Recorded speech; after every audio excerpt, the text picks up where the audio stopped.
The convoy holds inside a collapsed urban district at 0200 hours, engines idling low in the damaged streets as dust drifts through broken facades. Limited light reflects off a cracked visor hanging from a seat rail. Sight lines fall under 100 yards, and the rubble-lined corridor narrows the vehicles into a single choke point. The atmosphere stays warm near a generator cart where exhaust mixes with smoke, settling across armor plating in thin layers. Visibility drops under 100 yards. Captain Laura Mercer, U.S. Army, stands accountable for 3 vehicles, 1 medevac casualty, and every life tied to this movement. Her paper route sheet, marked in grease pencil, remains folded across her knee. She reviews the fuel clocks, each ticking down margin they cannot afford to waste. If they fail here, the trapped reconnaissance survivors remain buried under fractured concrete. The supply corridor stays exposed, and the shelters near the fuel depot risk ignition if debris shifts or fire spreads. Fuel clock shows 20 minutes of margin. Brake lights glow faintly through drifting particulate as staff sergeants confirm spacing and report debris shifting ahead. Dust rattles against armor. Radios pop in and out as the command channel distorts under intermittent static. Command channel carries static again. Operational risk escalates without warning. She evaluates the landscape, constricted routes, unstable walls, and the pressure of evac timing closing with each passing minute. Engines continue their low idle, humming against broken asphalt. The next decision determines whether they push into the district or lose the window entirely. This is the moment where the real crisis begins.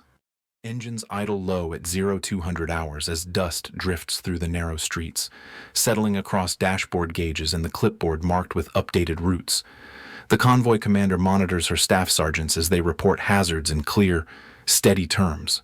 Radios popping once through intermittent static. Visibility tightens under 100 yards. Hold discipline in every moving part. Subscribe now and say where you are listening from out here.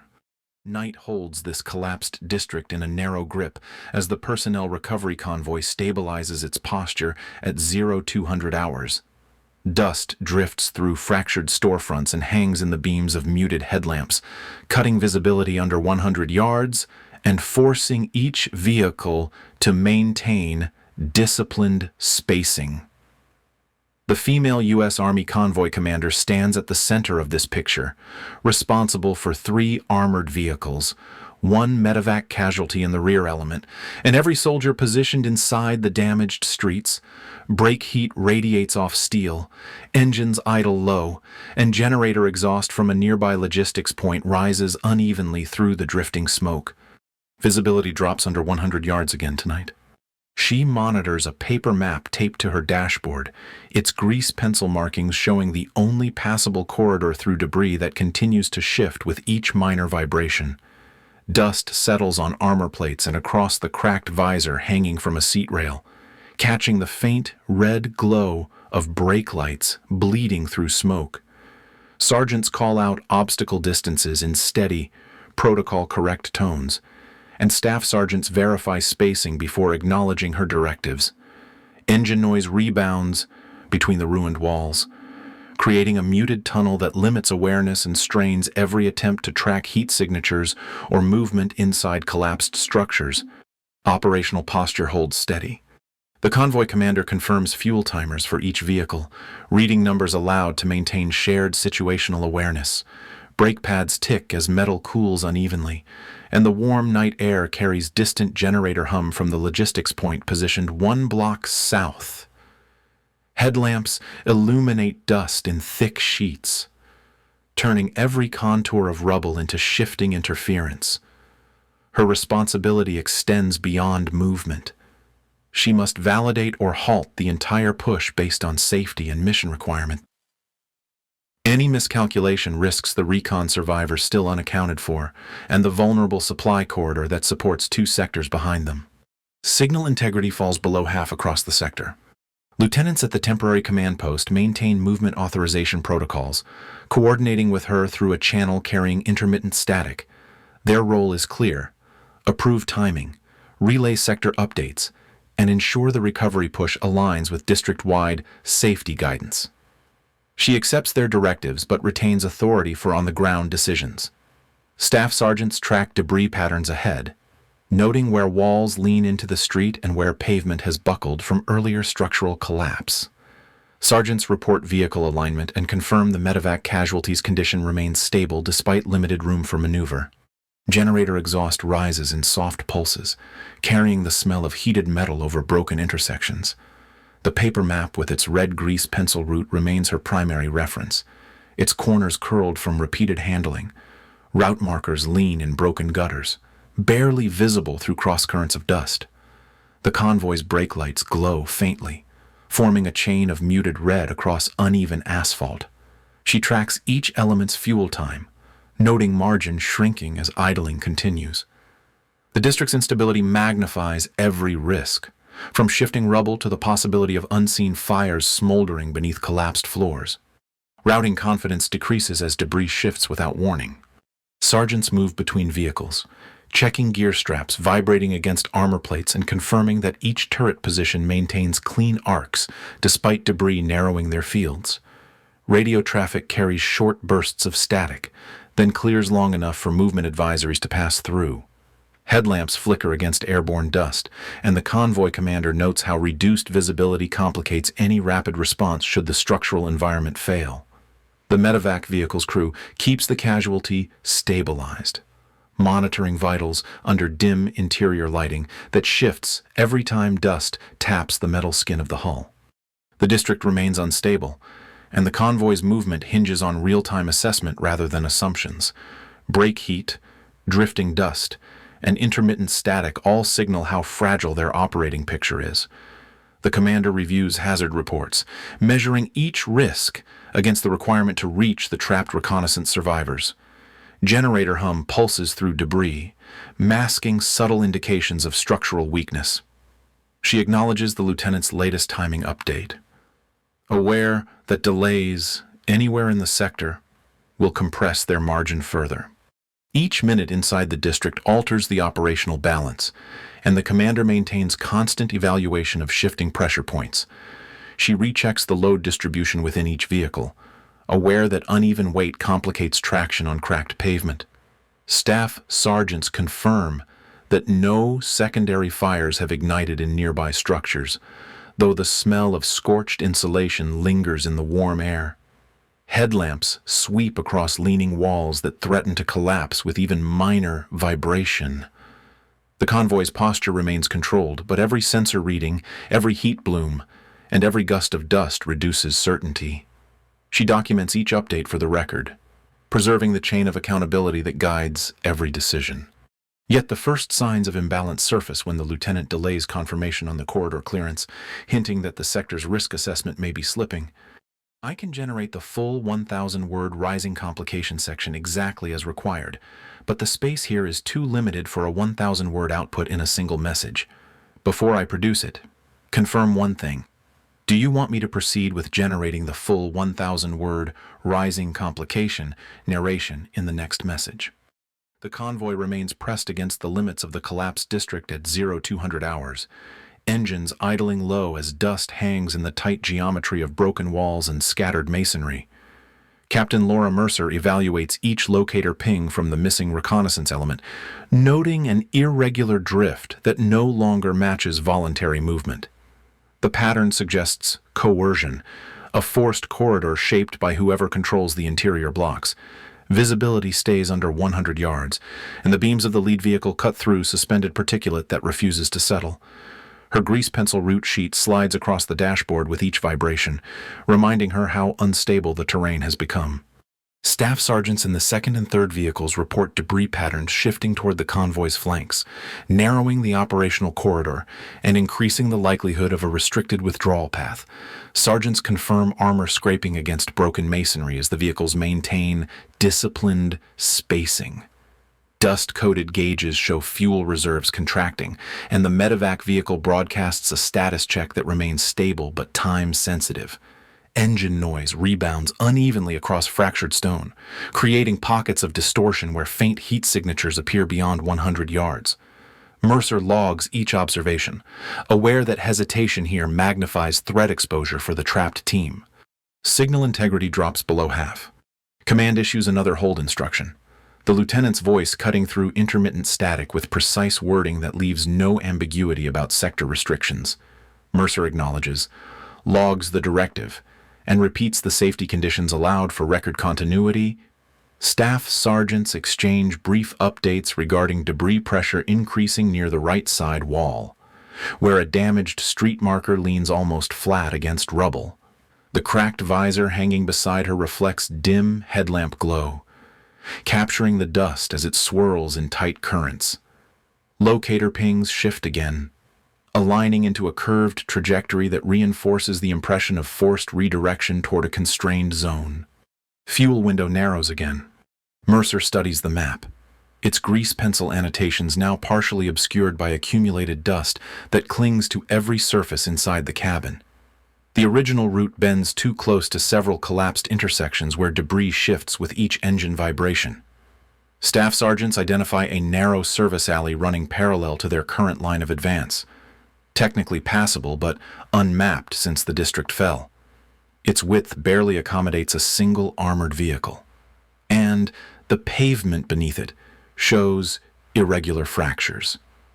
Still, it offers a potential bypass around the tightening choke point ahead, provided the convoy maintains absolute precision during entry. Visibility falls under 100 yards. She documents the updated assessment and transmits the findings to the lieutenant, outlining hazard proximity, fuel reduction, locator drift, and the increasing instability of their assigned corridor. Static breaks across the command channel, masking part of the lieutenant's response before clearing long enough for a reiteration of the hold order. Mercer maintains protocol and acknowledges. Yet she measures the cost of continued delay as locator pings compress into tighter intervals, indicating acceleration or forced displacement. Staff sergeants confirm that debris buildup behind the convoy now limits options for rapid withdrawal, effectively locking them into the current position. Routing confidence decreases further. The convoy commander conducts a second pass evaluation of the service alley, analyzing clearance, potential collapse points, and the angle at which the lead vehicle would need to pivot. Armor scraping is inevitable, and hydraulic servos will strain during the turn. But the route remains viable. Staff sergeants assess that the alley's initial obstruction can be pushed aside with minimal risk of destabilizing adjacent walls. Mercer records their statements and adds them to the operational log. She checks the medevac vehicle's status, confirming the casualties' condition remains stable but sensitive to prolonged vibration and temperature fluctuation. Command channel cuts out for 4 seconds. Locator pings shift again, forming a narrow arc that suggests the missing team is being moved toward the intersection directly beyond the service alley's outlet. Mercer interprets this as confirmation of a developing three-sided containment pattern. Time pressure increases as fuel margins shrink. Gauges coated in dust show remaining reserves trending downward at an unsustainable rate. Staff sergeants relay that the alley remains clear enough for movement, but may close if debris continues to migrate. Mercer updates her documentation, noting that every delay increases the likelihood of losing mobility and allowing the constricting geometry to finalize around the trapped personnel. She evaluates all data once more, balancing the lieutenant's hold directive against the documented threat indicators forming around the survivors. The service alley presents risk, but it remains the only corridor not yet closed by shifting debris. Engines idle under increasing strain, and dust taps steadily against armor. Brake lights reflect off fractured walls, tightening the sense of confinement. Mercer files her written justification for deviation, signals controlled movement, and accepts responsibility as the convoy commits to the reroute with documented clarity now. The reroute places the convoy inside a tighter corridor, but the convoy commander maintains the same procedural clarity that governs every decision she accepts under U.S. authority. Dust drifts through headlamp beams, engines idle at 0200 hours, and armor plates radiate heat into the narrow passage. She reviews the grease pencil route sheet folded on her knee, the log sheet noting fuel status, and the clipboard resting against the seat mount. Each document represents a concrete record of what she knows, what she observes, and what she is responsible for documenting. Her duty remains unchanged by pressure: protect personnel, report facts, and ensure that every action taken inside the district reflects lawful authority. Lieutenants set broader intent across the sector. Staff sergeants execute movement. Sergeants report hazards in clear language. She carries liability for the decisions at her level, and she understands that accountability depends on accurate observation rather than convenience.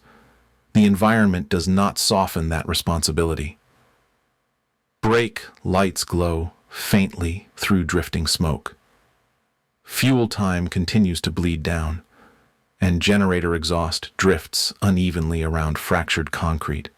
Signal quality drops again. She interprets the shift without emotion, noting how each degradation increases the burden to verify every movement. Dust taps against armor as engines hold their idle, and the air remains thick with suspended particulate. She recognizes that duty is not measured by certainty, but by adherence to process when conditions deteriorate. Her responsibility extends to the trapped reconnaissance personnel whose locator pings indicate forced movement, and to the soldiers in her own convoy who rely on her judgment to maintain survivability inside the unstable district. Fuel margin narrows by 2 minutes. She accepts these constraints without hesitation, grounding every choice in procedure and the obligation to safeguard life. Her commitment remains steady, defined by lawful authority. Inside the collapsed district, the convoy advances through debris at reduced speed, engines rumbling low at 0200 hours as dust taps against armor. Visibility holds under 100 yards, and brake lights glow through drifting smoke. The convoy commander monitors fuel time bleeding down, while a dust-coated route sheet rests across her knee and a cracked visor leans against the seat mount. Static pops across the command channel as she evaluates each movement under lawful authority. Decisions carry weight. Signal quality falls again. Engines idle as distant mechanical noise shifts behind rubble piles, and fuel margin continues to contract while staff sergeants report debris tightening around the convoy's path. The commander weighs 2 lawful options: maintain the slow advance toward the trapped team, or halt the column to preserve fuel and stability. Both actions carry risk and cost. State your choice in the comments with clear reasoning now. Engines idle low at 0200 hours as dust drifts through the convoy's low beams, settling across the folded grease pencil route sheet and the dust-thick visor near the commander's seat. Brake lights blur through smoke while the fuel status log shows margin continuing to bleed down. Static breaks across the channel as she monitors movement under lawful authority, accountable for each outcome inside the unstable district. Exhaust rises from nearby generators, drifting through fractured concrete and carrying faint heat into the narrow corridor. Signal strength drops again. The operational picture remains active but stable for the moment, and every soldier in the column follows disciplined orders without deviation. Dust taps against armor while engines maintain their controlled idle, and visibility stays under 100 yards as the maneuver proceeds. Mission continues. Like and subscribe to support these documented operations, and stay ready. The next mission is already waiting for you now.